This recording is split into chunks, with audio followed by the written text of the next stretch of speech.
Bluebells! Welcome back to Sunday Brunch. In this video, we're going to be starting Class 1, the book of Genesis, Chapter 1.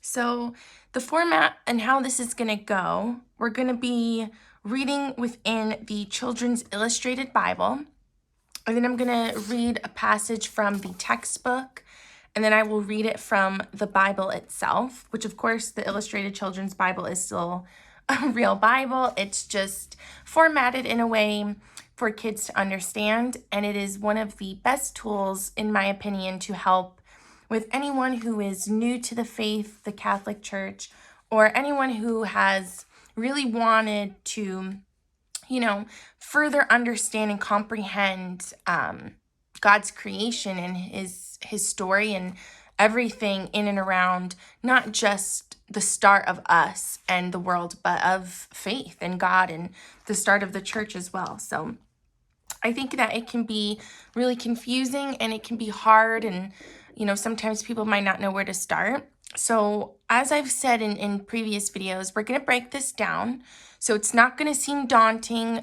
Once, like for example, this video is Class 1, every Sunday, sometimes it'll be Tuesdays or Thursdays as well, but we're not going to be waiting the time in between class videos, right? So for example, the introduction video was maybe 2 weeks ago. I won't ever post class videos that far apart because I am going to be posting other videos. But once we start going, it's going to be pretty quick paced. But in terms of the timeline, in terms of the actual videos themselves, they're going to go pretty beginner-esque in terms of the tone of the video. So it's going to be easy to follow along. I will link the materials in the description box below if you want to purchase any of the textbooks, the Bible that I use personally. So before then, I'm going to go over a little excerpt I'm going to read to you guys. Just kind of the background of the book of Genesis. So the book of Genesis is the first book of the Bible, right? This is the very first book of the Bible. The book of Genesis, as its title suggests, is an account of beginnings and origins. The book of Genesis stretches from the creation to the beginnings of emergent Israel's 4th-century exile in Egypt. The book of Genesis has its own internal structure, somewhat blurred by the later imposition of chapters and verses on the original text. The book is divided into 10 unequal sections marked off by the title or the formula in expression. Basically, this is saying this is a record of these descendants, and then it will list each chapter within Genesis that this is showcasing. So it's usually followed by selected stories about the particular family, which is so named by the title. And just as a further example, obviously this is the first chapter that we're going to be going over today, but this is the first book in the Bible, right? Because it's not sections or chapters, right? Genesis is not a chapter within the Bible. It is a whole book within the Bible. A lot of times people will say that the Bible is a book. It is many books, right? So it is 46 books within the Old Testament and 27 books within the New. It's split into 2 parts, but then each book within the Bible, right? So we're in the Old Testament. The first 46 books have chapters like most books would, of course, right? So this is chapter 1, book 1 of the Bible, 6 days of creation and the Sabbath. And this is also, again, a good example of how to read the numbers. This is book 1 of Genesis, and then this is verse 5.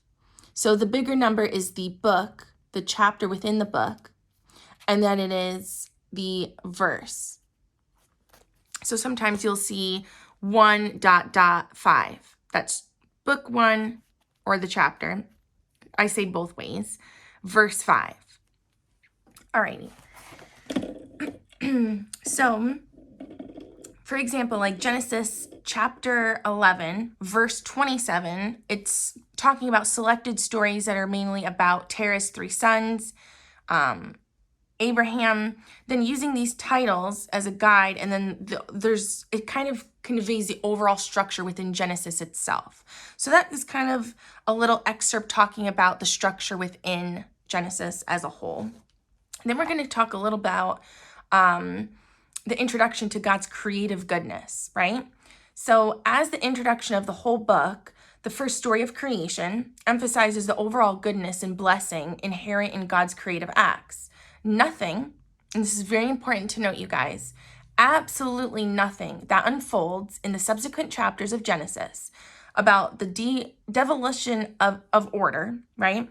The sinful decisions of humanity, the slipping toward chaos resulting in the flood, or human arrogance in building a tower to the sky should serve as a distraction or dare to detract from the basic goodness of creation itself, right? The material world, even a later fallen world much in need of divine saving intervention, never erases the structural goodness and blessing in creation, right? It does not take away from the blessing that was God creating this world, creating us, right? God is first and foremost a God of blessing and grace. Jesus would later suggest as much when he said, God makes his sun rise on the bad and the good and causes rain to fall on the just and the unjust. That is in the book of Matthew, chapter 5, verse 45. So we're talking about a lot of different ideals within creation, even within the first book as well, right, you guys? Because we're talking about original sin. Even right smack in the first book, sin takes place already, right? Original sin happens very parallel to Adam and Eve. So when one considers the ancient Babylonian parallels to Genesis chapter 1, in which the sun, moon, and stars are squabbling deities or deities, depending on how you say it, and ordinary humans serve as certain placements within the wheel of life or are disposable, right? It depends on the belief that some people will take to their approach within Genesis, but some have parallels. We're talking about certainly an origin story describing creation, and it's this generous blessing bestowed on the ordinary human beings, us, but we are created in the image of one and only God, right? That's the sharp contrast within the Catholic and Christian Bible and faith as a whole, right? To cut away from that vice and deity and belief. So that's a little excerpt that I wanted to go over with you guys. But then it even goes further into creation, right? What does it mean that God is the creator of heaven and earth? God created all immaterial things and material things. God created all things out of nothing. He did not need pre-existing things to create the heavens and the earth. Everything depends upon God in order to exist. If God did not hold creation in existence, creation would cease to exist. Nothing other than God would exist if God did not create it and hold it in existence. So as we stand today, God holds this place, this earth, this paradise, and us, all of us, into existence continuously. Why did God create the heavens and the earth? God created freely out of love, not because he had to. God does not need creation, but he created the heavens and the earth to share his infinite love and goodness. God gains nothing from creation, but creation gains everything from God. And then let's go a step further. What does the church specifically teach about creation? So the church teaches, of course, this is the Catholic Church. It teaches that creation did not come from chaos or chance, but from God. In his wisdom, God gave creation order and structure evident in the laws governing creation. All God creates is good, since it comes from God and shares in God's goodness. Further, God has ordered creation towards perfection and allows us to participate with him in perfecting creation. So that is a beautiful thing to pull from, a beautiful thread, because then we can go into the depths of free will, which I kind of touched on in one of the videos I just recently posted about the posed question, does God allow evil? And does he allow sin? The answer is no, but he allows us to have free will. He gave that to us. And we ultimately decide, right? We're the ones that make the choices. So what does the church teach about the creation of humanity? God creates each human person in his image and likeness, right? This is Genesis chapter 1, verses 26 through 27. He does so So I want to explain a little further. Like, he gives us free will, right, guys? But just to further expand on that, God gives us his will. And then we have the choice to devise, do we choose sin or do we choose good? Do we choose evil or do we choose the depravity in this world? We are the ones that decide.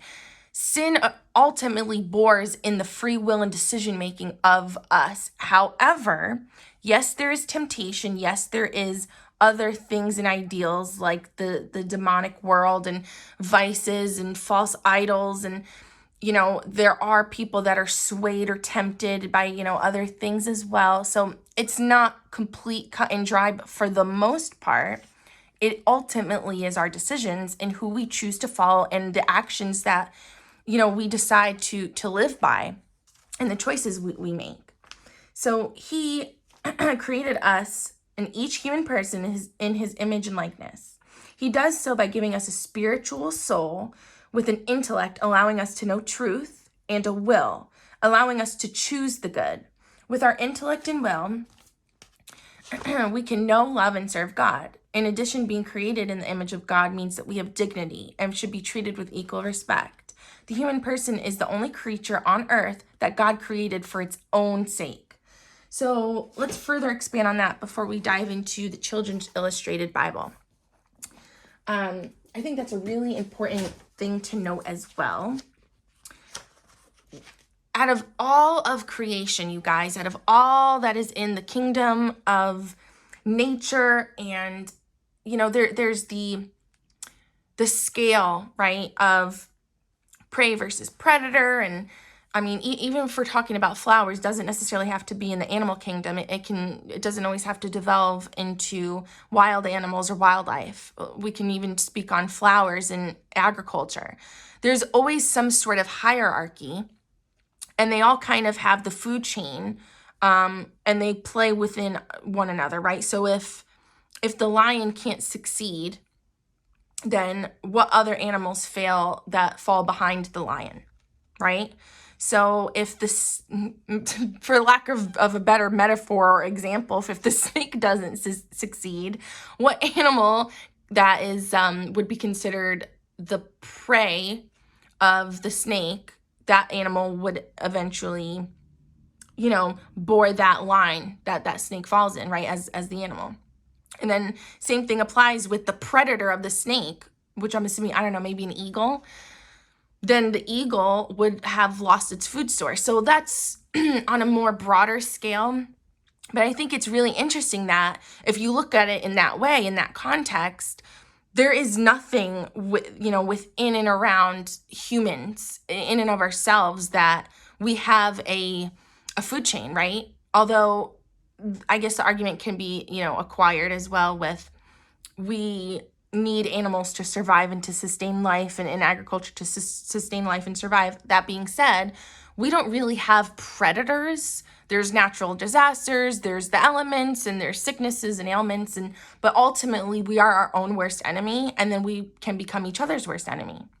But I think it's really interesting because he created us for our own sake, and nothing, for the most part, can really kind of mimic that in any way with any other creature, no matter how big or how small.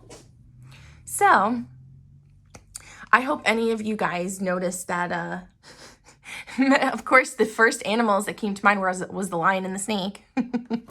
Anyway, so let me put the camera down and let me zoom in properly so you guys can really follow along. There we go.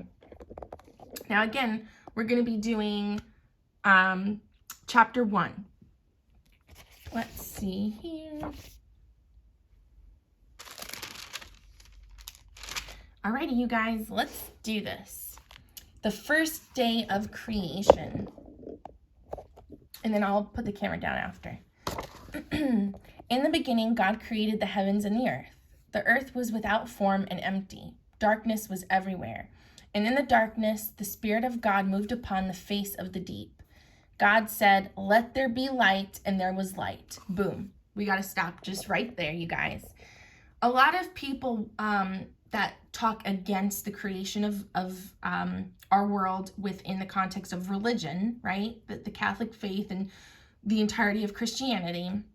A lot of people will speak about different theories and hypotheses, and they'll really take a point on the science argument of it. And for example, if you want to really go into that kind of depth, the Big Bang Theory actually is quite interestingly parallel to God's creation, because it literally says one day like a Big Bang happened, right?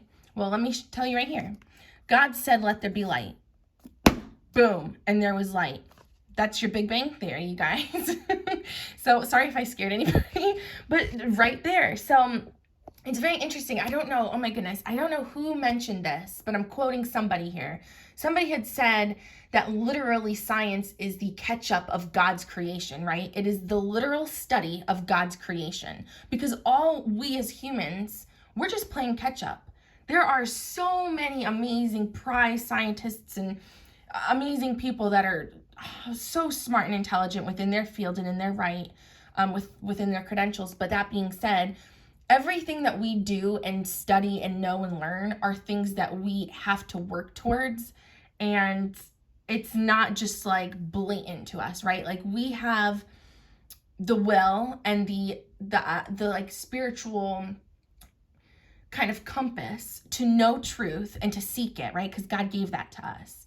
So when we're searching for the truth and we're studying the things, we're studying the things that were already created. You know, science for the most part doesn't really create anything, because no one really can, only God can.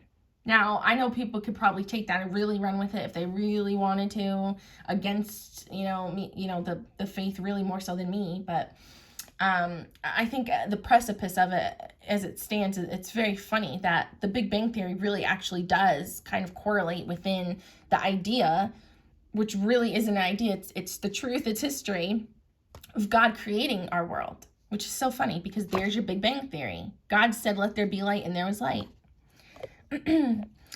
God saw that it was good, and he separated the light from the darkness. God called the light day, and the darkness he called night. And there was evening and there was morning the first day. Sorry, you guys. The second day, God said, "Let there be a sky in the midst of the waters, and let it divide the waters from the waters." Then God made the sky, and he separated the waters above the waters below. This can confuse people sometimes, but I'll explain.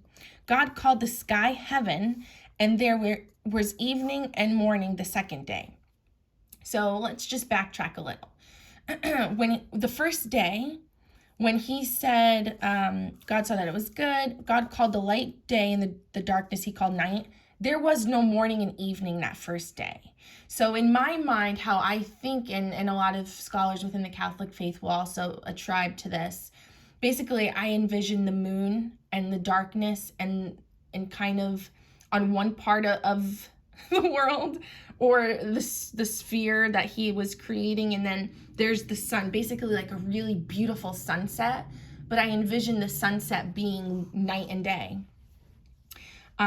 So then again, a step further, then we're talking about how God said, "Let there be a sky in the midst of the waters." So he created a sky in the midst of the waters, and then he said, "Let it divide the waters from the waters." That can be a little confusing as well.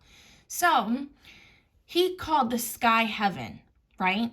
So we have the stars, right? In outer space, we have all the planets and everything. And then below we have, okay, I'm not a scientist, we have the clouds and we have our sky, right? So we have our sky, and then some people will utilize the word firmament, like a dome, right? There's like a dome that separates the sky from the waters from ours. And another step further is from the oceans, from the lakes and things like that as well. So it can be confusing because of the way that it is written, but it's just so beautiful and amazing to really think about. And use your imagination, guys. Don't use your imagination so much where you're like creating things that God didn't, but use it in the context of how it is written in the Bible. The third day, God said, let the waters under the heaven be gathered together in one place, right? So this is when he's talking about the oceans. And let the dry land appear. And it was so. God called the dry land earth, and the waters he called seas. And he said, let the earth bring forth grass and yield plants bearing seed and trees bearing fruit. The earth did so, and God saw that it was good. This was the third day. The fourth day, can you guys see? Yes, you can. God said, let there be lights in the sky of heaven to divide the day from the night. Let them be for signs and for seasons, for days and for years. Let them be for lights in the sky of heaven to give light upon the earth. And so it was. He's talking about the stars, you guys. Oh my goodness, it's so beautiful. God made two great lights, the greater light to rule the day and the lesser light to rule the night. He's talking about the sun and the moon. He also made the stars and set them in the sky of heaven to give light upon the earth, to rule over the day and over the night, and to divide the light from the darkness. God saw that it was good. This was the fourth day. The fifth day, God said, let the waters bring forth in great numbers moving creatures that have, and let birds fly above the earth in the open sky of heaven. It's very interesting, even the way it is worded too. It's just, and I can understand completely how this can confuse people, but I'll explain, right? So let's pause because I want everyone to really understand. This is the first day of creation. Okay, so let's kind of backtrack a little. The first day of creation, God said, let there be light, boom, and there was light. So we can see God saying this from heaven. Oh, I love it. I love it so much. He said that just by his will. He's amazing. Isn't God amazing, you guys? Alrighty. Now, the second day, so we can see God from heaven. And then he said, let there be a sky in the midst of the waters, right? So I always attribute this to like clouds are literal planes, like they're little, what's the word? They're like little, not islands, but they're not islands. Like, oh, I can't think of the word, but that's how I usually kind of portray in my mind and imagine when God is creating. I always go back to Genesis in the beginning. I love it so much.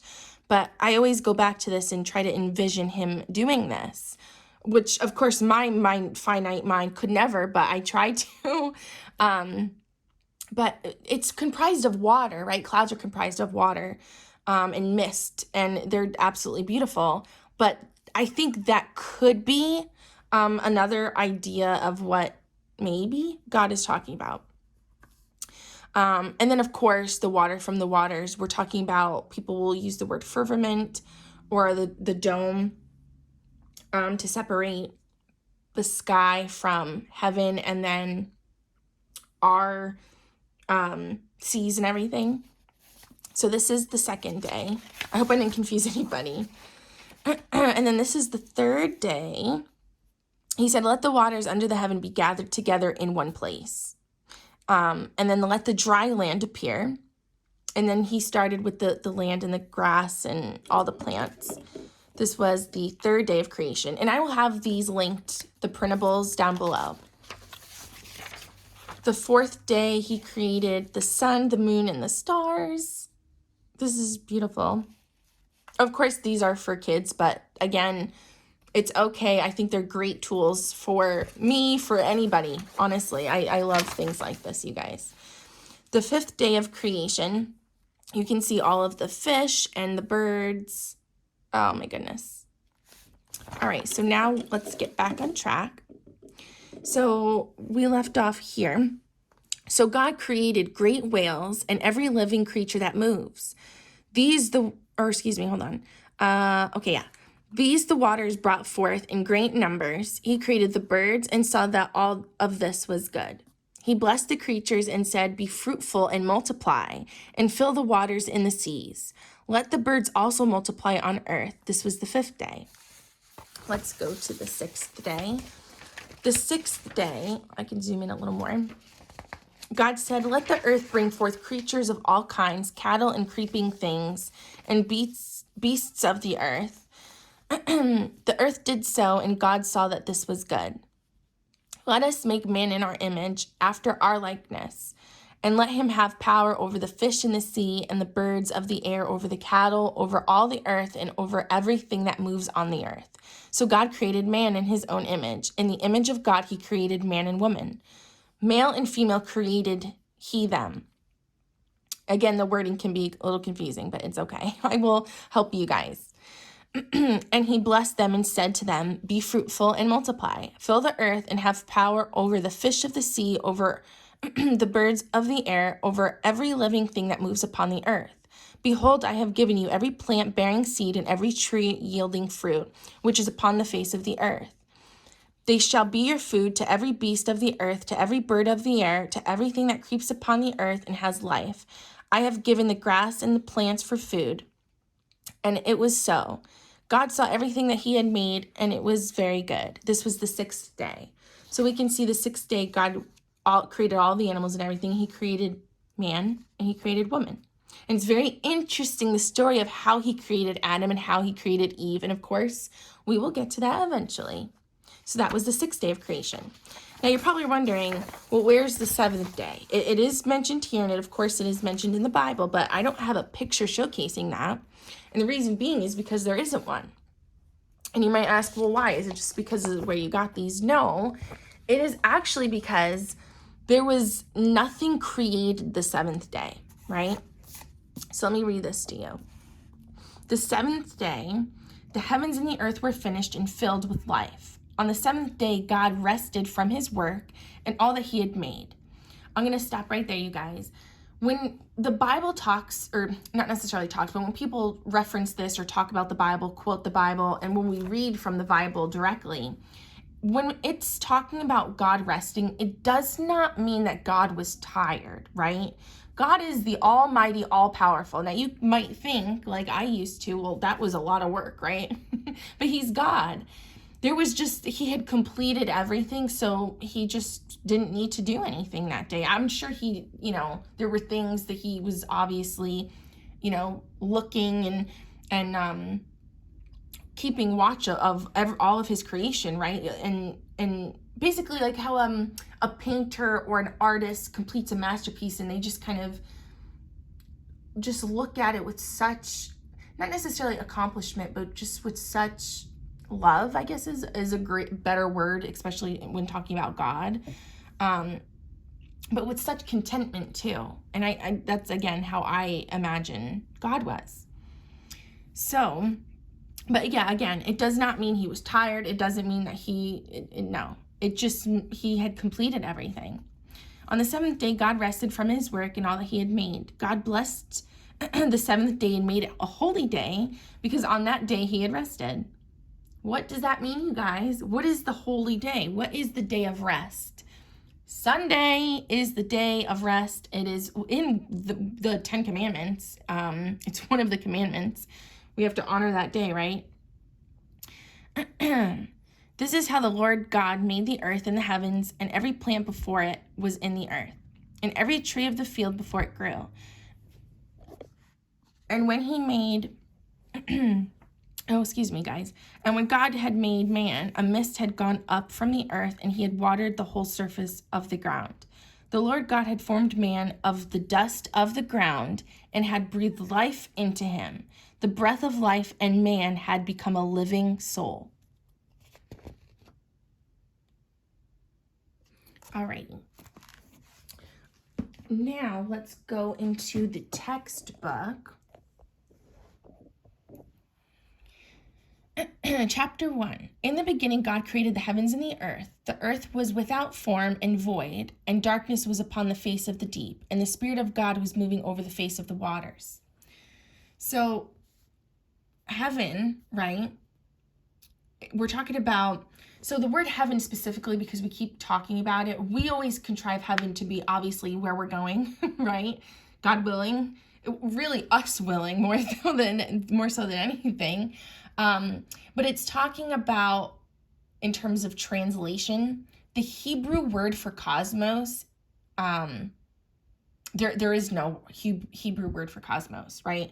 So that's why that word is used a lot. So it doesn't actually mean we're talking about heaven where God is and his kingdom and his church in heaven with the angels and the saints and everything. You know, we're talking specifically about wording here. And that's why I always want to note that to you guys and point that out. And God said, let there be light. And there was light. And God saw that the light was good. And God separated the light from the darkness. God called the light day, and the darkness he called night.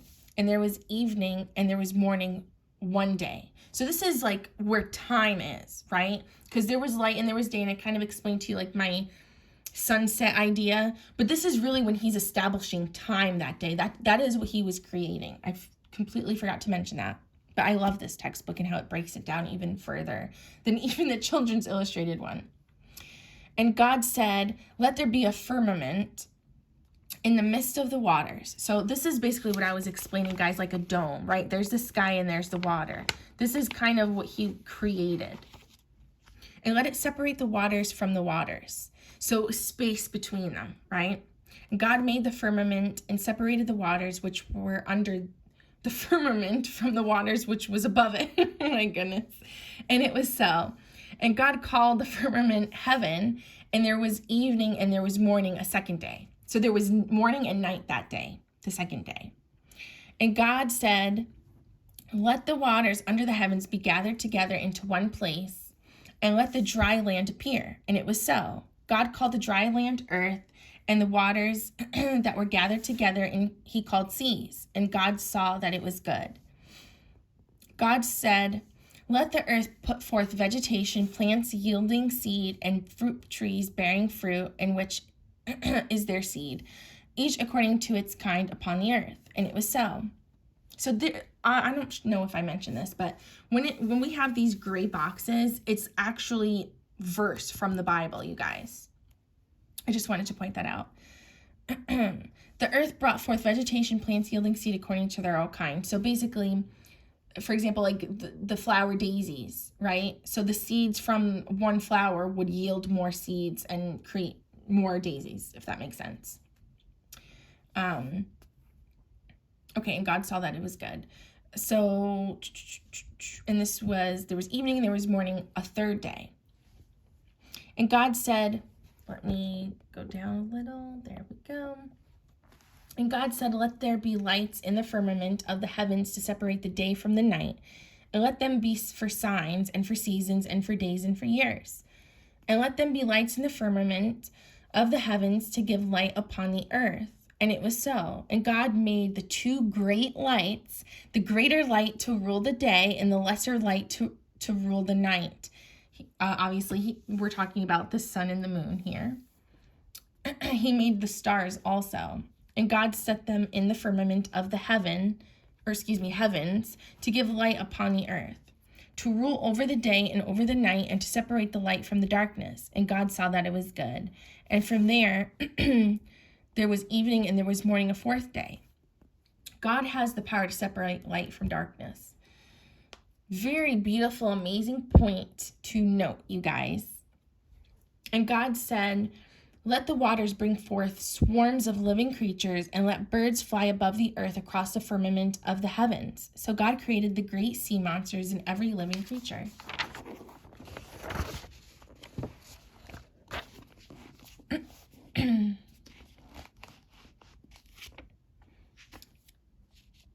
Every living creature that moves with which the waters swarm, according to their kinds. So we're talking about different species, and I kind of touched on hierarchy, right? And every winged bird according to its kind, and God saw that it was good. And God blessed them, saying, be fruitful and multiply, and fill the waters in the seas, and let birds multiply on the earth. And there was evening and there was morning a fifth day. And God said, let the earth bring forth living creatures according to their kinds, cattle and creeping things. And then, so just to further break down the food chain, right? We're talking about everything interconnects, you guys. This is the best example. So bees and honey, right? Bees are needed to pollinate flowers, right? And then they also make honey, which is something that we cannot make. I'm sure there's some man-made honey with chemicals or something that's genetically modified, but I don't actually know the actual, what would it be called, the chemistry of honey. I don't think any man or human could mimic that the way bees can, right? Because it's something only they can make and can give to us, right? I don't know what we would do without bees. Though I don't necessarily particularly like them, but you have to really have a retrospect with everything, because God is in all living things. And it's just interesting the way the minute detail within everything in nature, and then putting that on the scale of and applying it to human nature. It's just crazy, guys, but in a very beautiful, amazing way. There's a lot of synchronicity, which means everything is similar. There's a lot of similarities. All right, let's see here. Creeping things and beasts according to their kind, and so it was. And God made the beasts of the earth according to their kinds, and the cattle according to their kinds, and everything that creeps upon the ground according to its kind. And God saw that it was good. Then God said, let us make mankind, in our image, after our likeness, and let them have dominion, right? We're talking about the food chain here, where we have the top rank, dominion over the fish of the sea, over the birds of the air, over the cattle, and over all of the earth, and over every creeping thing that creeps upon the earth. So God created man in his own image. In the image of God, he created him, male and female, he created them. And God blessed them, and God said to them, be fruitful and multiply, and fill the earth and subdue it, and have dominion over the fish of the sea, and over the birds of the air, and over every living thing that moves upon the earth. And God said, behold, I have given you every plant yielding seed, which is upon the face of all the earth, and every tree with seed in its fruit. You shall have them for food, and to every beast of the earth, and to every bird in the air, and to everything that creeps on the earth, everything that has the breath of life. Very important to note, you guys. Everything that has the breath of life, write that down. I have given every green plant for food. And so it was. And God saw that everything he had made, and behold, it was very good.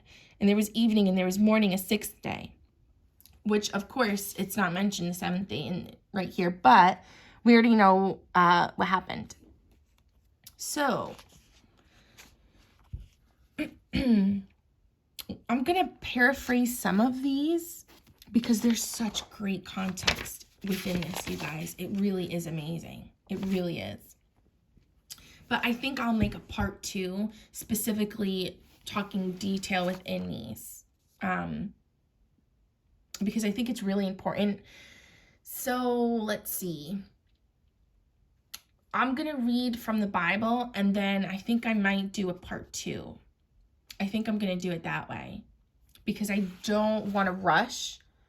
And I want us to really get the most out of all of what we're learning. You know, there's no time frame here, you guys. I want us to really get the most out of it. And I kind of threw a lot at you already. So there's going to be a part 2 to class 1. And I figured, you know what, sometimes that can happen within the classes because there is such amazing information to understand and retain. And then we got to break that all down even further than we already have. Alrighty, you guys, let's read the Bible together. Let's see. Can you guys see? Yes, you can. Genesis chapter 1, verse 1. In the beginning, when God created the heavens and the earth was a formless void, and darkness covered the face of the deep, while a wind from God swept over the face of the waters. Then God said, let there be light, and there was light. There's your Big Bang Theory. And God saw that the light was good, and God separated the light from the darkness. God called the light day, and the darkness he called night. And there was evening, and there was morning, the first day. And God said, And God said, let there be a dome in the midst of the waters, and let it separate the waters from the waters. So God made the dome and separated the waters that were under the dome from the waters that were above the dome. And it was so. God called the dome sky, and there was evening and there was morning the second day. And God said, let the waters under the sky be gathered together into one place, and let the dry land appear, and it was so. God called the dry land earth, and the waters that were gathered together he called seas. And God saw that it was good. Then God said, let the earth put forth vegetation, plants yielding seed, and fruit trees of every kind on earth that bear fruit with the seed in it. And it was so. The earth brought forth vegetation, plants yielding seed of every kind, and trees of every kind bearing fruit with the seed in it. And God saw that it was good. And there was evening and there was morning the third day. And God said, let there be lights in the dome of the sky to separate the day from the night, and to let them be signs for the seasons, for days, and for years. And let them be lights in the dome of the sky to give light upon the earth. And it was so. God made the two great lights, the sun and the moon, the greater light to rule the day, and the lesser light to rule the night, and the stars.